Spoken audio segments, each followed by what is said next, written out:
Mon avis sur l'OM, c'est que l'OM est en train de passer un peu du rêve à la réalité. C'est-à-dire que entre le moment où McCourt est arrivé, avec les espoirs que ça a suscité, à juste titre d'ailleurs, parce qu'il fallait un repreneur, il fallait un directeur sportif, il fallait changer d'entraîneur, tout ça, ça a été fait rapidement. On peut dire que la première partie du projet, pour moi, elle n'est pas du tout scandaleuse. L'OM termine 5e. On peut être déçu sur le jeu. On peut se dire que le mercato d'hiver était un recrutement un petit peu destiné à attirer les supporters, à réconcilier les supporters avec le club. Je pense notamment à Evra, parce que voilà, Evra, c'est pas même pas du tout l'avenir, mais Payet, c'était une bonne idée malgré tout. Donc il y a eu de bonnes choses, et puis il y avait surtout des promesses. Et ces promesses, elles tiennent notamment dans certains chiffres qu'on a évoqués, les 200 millions d'euros, ou du moins les 100 millions pour le recrutement cet été. Et puis là, petit à petit, on s'aperçoit, alors évidemment, on va avoir la même réaction qu'avec tous les autres clubs. On va dire c'est le début seulement du mercato. Oui, c'est vrai. Mais on a vu aussi que certains, comme Monaco, dégainaient très vite sur des choix et du travail fait en amont. Je pense à Tillmans. On a vu que Lyon, avec Aulas, dégainait aussi très vite. Enfin, vite. Et qu'on pouvait aussi parfois prendre de l'avance et puis surtout prendre certains joueurs avant les autres. Du côté de l'OM, on sent qu'il y a quand même plus de difficultés. Alors, on sait que Zubizarreta travaille à sa façon, qu'il sonde à chaque fois ses interlocuteurs sur les joueurs, leur qualité, notamment leur entourage, parce qu'il faut évidemment s'adapter à l'OM, et c'est un contexte très particulier.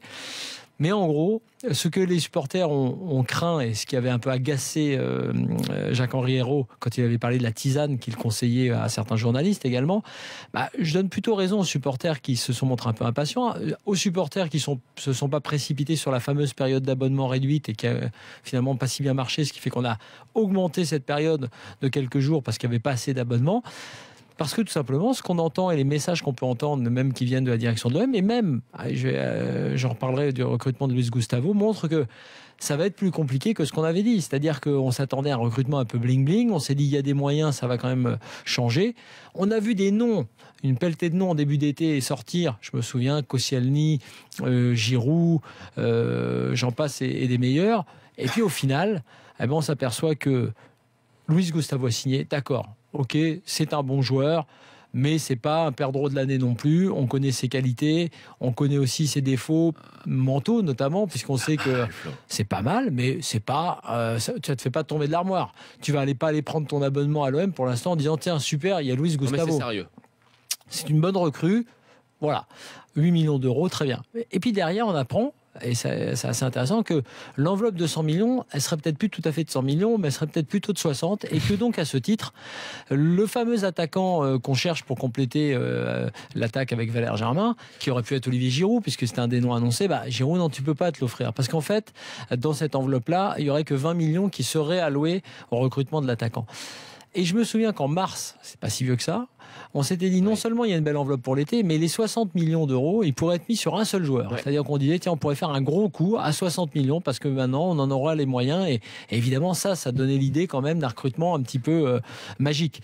Ce que je veux dire, c'est que je ne dis pas que l'OM fera un mauvais recrutement. Peut-être que, comme Luis Gustavo, il y aura d'autres bonnes idées. Mais qu'en tout cas, ceux qui se sont dit, et on pouvait faire partie de ceux-là, tiens, l'OM va nous faire rêver, on va peut-être avoir un très gros joueur, on va peut-être être dans l'idée en plus réussi, je dirais, que le recrutement de Payet à l'hiver avec peut-être quelqu'un de encore plus jeune et plus prometteur, c'est un petit peu remisé. On est un petit peu plus, on va dire, modeste, y compris dans l'enveloppe globale. On est un peu plus modeste dans le type de joueur qu'on veut recruter. Et voilà, il faut juste le savoir, parce qu'on s'aperçoit que l'OM galère un petit peu. Ouais. Pour l'instant, tu as Valère Germain, tu as Ocampos qui est rentré, et tu as donc effectivement, et ce qui est la première bonne recrue, enfin la deuxième après Valère Germain, Luis Gustavo. Rami qui devrait signer. Et Rami, il est plutôt dans mon exemple, c'est-à-dire que quand tu prends Rami, alors qu'on t'a dit, enfin qu'on a entendu Koscielny, tu dis oui, tu as Rami, parce que Rami quand même, c'est un peu une fin de carrière. C'est ce que j'ai appelé l'OM Recyclage Project. Oui, c'est un peu le recyclage, et c'est pas ce qui fait rêver les supporters.